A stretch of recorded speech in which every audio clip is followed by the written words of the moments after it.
Welcome back to Adventures with Bam. I'm Brent Billings. And I'm Maggie Billings. And this episode has us examining the complicated feelings of losing a parent. Specifically, my legal dad. Mm-hmm. So, he died back in October. And I don't know if this surprises me, but it just seems like things should be settled at this point, and yet we're still... When you say things should be settled. Like the state and everything should be like all sorted out. And it's like, man, it just feels like it's not even all that close. Yeah, there's still a lot of stuff ongoing. He had a house that we need to sell and more importantly, determine how to sell. This is in Kansas, so distances. In Kansas, yeah, we've got those complications. He didn't have a will. So we had to do the probate process thing and like had a hard time getting access to the money. So it's like his mortgage is, I don't understand what part of the foreclosure process we're in. We are in some sort of part of it.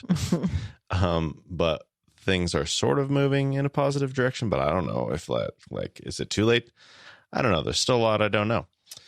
A lot of hoops to jump through. Yeah, a lot of that is ongoing. But what we do know is that I did at least chat with my dad within the month that he died, which there are times where that could have been not the case. So I'm at least thankful for that. It wasn't exactly a blockbuster conversation, but at least it was within a few weeks of him dying. So that was somewhat of a comfort. But that was October. We went out there along with my sister and her husband in November, looked for the will, looked through a bunch of stuff, and then we went back in May, June, and did substantial more clean out. We ended up filling 3 dumpsters full of stuff from the house, and it's not even empty. It's pretty close. It's pretty close, but we brought, a fair bit of stuff back. Both times my sister and her husband drove back to Idaho from Kansas with a vehicle full of stuff. So I think we have, and actually both times we had our friend Brian ship a box of stuff. Thank you, Brian. Yeah. Oh man, Brian is a lifesaver in so many ways. But yeah, learned a lot of stuff, found a lot of like family history that I was previously unaware of. Found, a number of things that like my dad had been working on, or like journal stuff, and like some of the ways that he talked about his family, and just not all great. So I don't know. I was struggling for a long time between the first and second trip out. Like, okay, the second trip, we got to do something with his ashes.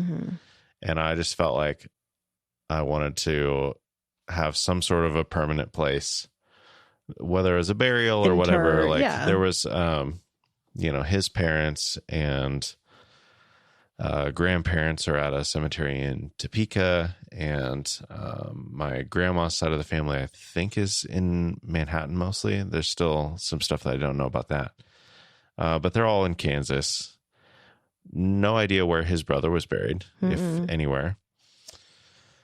So still like lots of lingering questions, which it's just kind of crazy how little I know about the whole situation. But essentially, like, ended up learning more stuff that I guess, I don't know, I would say that I'm at least somewhat angry about. And it's not like I like did this in a rage, but I was just we ended up just spreading the ashes like by the house. It's like, okay, well, I don't know. I kind of lost the desire to, because I don't know. I mean, it's still completely unsettled in my mind. I have no conclusions, but conclusions about like how I feel about the whole situation and like About how his death how he should be remembered, Yeah. some of the choices he made. Like there's lots of things where it's like, oh, he like, for example, lots of stuff that he bought that we ended up selling at an estate sale in new condition. Yeah. I mean, a lot of it in the box, like not even unpackaged. Yeah. Brand new. Never touched. And so much more that was practically new. It was opened, but looked like it had never been used, kind of thing. And so we're just selling, I mean, just so much stuff. All of these tools, like storage racks, all of these things where it's like, okay, so these racks cost $200 a pop and there's 10 of them in the house. And it's like, okay, so instead of buying 2 racks, he could have flown up to Idaho to visit us. Mm-hmm. And how many times did he make the decision to buy some stuff that he would never even use instead of coming to visit us? Yeah. So that was a little bit of a revelation, I guess. I always assumed that he didn't really have very much money, which he didn't really. But it's like what he did have, he was just spending on all this stuff. So, I mean, it's the people who were shopping at the estate sale just got the most incredible deals. Oh my gosh. So in like a silver lining sort of sense, like it was kind of fun to be able to, and a lot of his neighbors like came and shopped. Oh yeah. I feel So like it's we like- blessed the Yeah. snot out of that neighborhood that week. Totally. It was cool to see people go away just like so excited about. Yeah. So what they I feel found. good about that. Mm-hmm. So it's not like it was all bad. Like there are some positive things that came out of it, but it's just like, man. And so then I'm thinking like, well, was I like, should I have asked different questions? Should I have like poked around a little more? Should I have been more like, he would always tell me like, if you ever need any money, let me know. And I'm like, yeah, Dad, whatever. Like, I'm fine. I have enough. You don't seem to even have enough. So like, don't worry about it. And it's like, well, maybe I should have taken him up on his offer because otherwise he was just spending it on nonsense. I think that's the difference though, is the reality is that he had enough too. And the difference between somebody who knows they have enough and somebody who also has enough but doesn't think it ends up accumulating so much more than they could ever even get to. And I think that's, yeah, it's okay to say, no, I have enough because you did and you do, you know? Yeah. So, yeah. A sad time. And probably the most complicated. Like I have so many more parents left who are still still alive. First parent that I've lost. So unfortunately, many more to come. No. I mean, it's just like that's the reality. The way of the world. What I hope that every other experience after this will be. Like, I hope that I will be sadder, I guess, which is a strange thing to hope. And but, much older. Yeah, obviously, I don't want any of those experiences to happen soon. Yeah. But I just can't imagine having as complicated of feelings as I have in this situation. Yeah.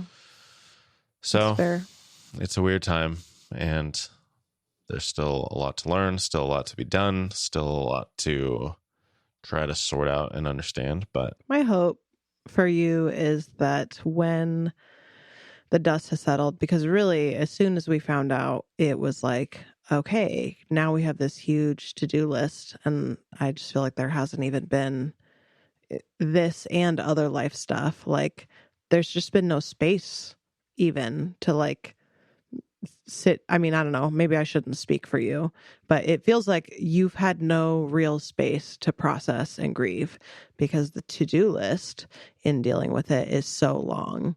So my hope is that when things are settled around a little bit more, you'll have more space to kind of process and see what that grief process looks like for you. Yeah, and we still have so much stuff to go through. I feel like part of going through the house was a lot of that processing already. Sure. Like all the processing that I've done so far has been in his house as we're like going through things, finding things, learning things.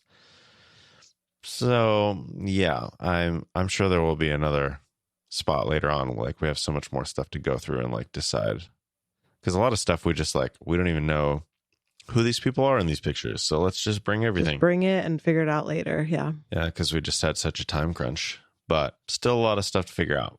Mm-hmm. And a lot of processing to do. And I'm sure that time will come at some point. Well, good job handling it as well as you can, I would say. Is it weird to close with our normal music? Should we just do a cold close? Cold close. Exit? Cold exit. Okay.